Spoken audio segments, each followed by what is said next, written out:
आपल्यापैकी कित्येक जणांना हा प्रश्न पडत असतो, सर्दी खोकल्यामध्ये केळी खावीत का, किंवा केळी खाल्ल्याने सर्दी होते का. सुरुवातीला आपण पाहूयात केळी का खावी, आणि त्यानंतर पुढच्या भागात आपण असं पाहूया की केळी का खाऊ नयेत किंवा कोणत्या कंडिशन्स मध्ये केळी खाऊ नयेत. केळी खावीत कारण त्यात भरपूर पोषक तत्व असतात. केळ्यांमध्ये असलेल्या कार्बोहायड्रेट्समुळे शरीराला ऊर्जा मिळते. डायटरी फायबर्समुळे पोट चांगलं साफ होण्यास मदत होते. व्हिटॅमिन बी कॉम्प्लेक्स, मॅग्नेशियम, पोटॅशियम आणि इतर घटकांमुळे शरीरातील मेटाबॉलिझम चांगलं राहतं. आपल्या आतड्यांचं आरोग्य अर्थात गट हेल्थसाठी केळं अतिशय चांगलं आहे. एन्झायटी आणि स्ट्रेस, चिंता आणि तणाव कमी करण्याचं काम केळी करतात. मेटाबॉलिझम बरोबरच इन्फ्लेमेशन म्हणजे शरीरातील सूज कमी करण्याचं काम केळी करतात. त्याबरोबरच त्यामध्ये भरपूर अँटीऑक्सिडंट्स असतात आणि हे सगळ्यांना सहज उपलब्ध होणारं, परवडणारं असं हे फळ आहे. आता हे झाले केळ्याचे गुण की केळी का खावीत, पण केळी का खाऊ नये हेही आपण पाहूया. केळी हा थंड पदार्थ आहे, त्यामुळे कफाची निर्मिती होते. म्हणूनच असं मानलं जातं की सर्दी खोकला आणि ताप जर तुम्हाला असेल तर तुम्ही केळी खाल्ल्यानंतर परिस्थिती आणखी वाईट होण्याची शक्यता असते. केळी खाल्ल्यावर खरंच कफ वाढतो का, आणि वाढतो तर का वाढतो हे आपण पाहूया. केळ्यामध्ये हिस्टॅमिन असते. खरं तर केळी हे उच्च हिस्टॅमिन असलेल्या अन्नापैकी एक आहे. हिस्टॅमिनमुळे श्लेष्मल त्वचेचा स्त्राव सुरू होतो, म्हणजे कफ वाढू शकतो. त्यामुळे केळी खाल्ल्याने कफ वाढतो हा काही अंशी समज खरा आहे. पण थांबा, लगेच कुठल्या निष्कर्षावर जाऊ नका. आपण काही इतरही तथ्य पाहूया. कफाची निर्मिती नेहमीच वाईट असते असं समजू नका. कफ आपल्या नाकाचा मार्ग स्वच्छ ठेवण्यास मदत करतो.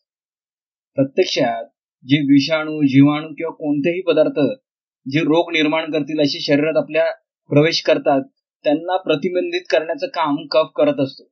सर्वसाधारणपणे आपल्या शरीरात दररोज 1 ते 1.5 लिटर कफ असाही तयार होत असतो. पण संसर्ग आणि ॲलर्जी झाली की ह्या कफाचं प्रमाण आपोआप वाढतं. हिस्टॅमिन हे एक रसायन आहे जे आपल्या शरीरातील जवळजवळ सर्व पेशींमध्ये असतं. हे इतर प्राण्यांच्या शरीरात तसं वनस्पतींमध्ये देखील आढळतं. म्हणून आपल्याला अन्नातून हिस्टॅमिन देखील मिळत असतं.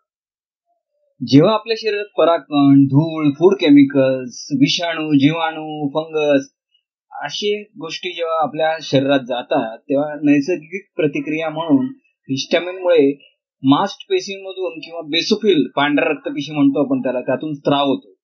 हिस्टॅमिनमुळे अश्रुस्त्राव, खाज येणे, कफ वाढणे, सूज येणे, अंगाला लालसरपणा वाटणे अशी ॲलर्जीची लक्षणं उद्भवतात. खरं तर ही लक्षणं कितीही त्रासदायक असली तरी आपल्याला झालेल्या संसर्गाशी किंवा ॲलर्जीशी चांगल्या प्रकारे लढण्यासाठीच शरीर हे करत असतं. आपल्याकडे हिस्टॅमिन संतुलित करणारी यंत्रणा असते. एकीकडे आपले शरीर हिस्टॅमिन स्त्रवित करत असते, तर दुसऱ्या बाजूला डायमाइन ऑक्सिडेस नावाचा एन्झाईम चेक्स आणि बॅलन्स राखण्याचा प्रयत्न करत असतो. तो हिस्टॅमिनचे विघटन करण्यास मदत करतो. जेव्हा हिस्टॅमिनचा स्त्राव ब्रेकडाऊनच्या दरापेक्षा जास्त सुरू होतो, त्यावेळेस मात्र त्रास होण्यास सुरुवात होते. त्यामुळे सतत एलर्जीची लक्षणं दिसत असल्यास ते डायमाइन ऑक्सिडेस म्हणजे हे एन्झाईम जे आहे DO नावाचं, त्याच्या कमतरतेमुळे किंवा डेफिशियन्सीमुळे ही असू शकतं. जोपर्यंत संसर्ग किंवा ॲलर्जी आहे तोपर्यंत हिस्टॅमिनचा स्त्राव होणं आपल्याला अपेक्षित असतंच. पण ते बरं झाल्यानंतरही जर हिस्टॅमिनचा स्त्राव होत असेल जास्त प्रमाणात, तर मात्र मग समस्या सुरू होते. त्यामुळे हिस्टॅमिनचं ब्रेकडाऊन योग्य प्रमाणात होत नाही हे आपल्या लक्षात यायला सुरुवात होते.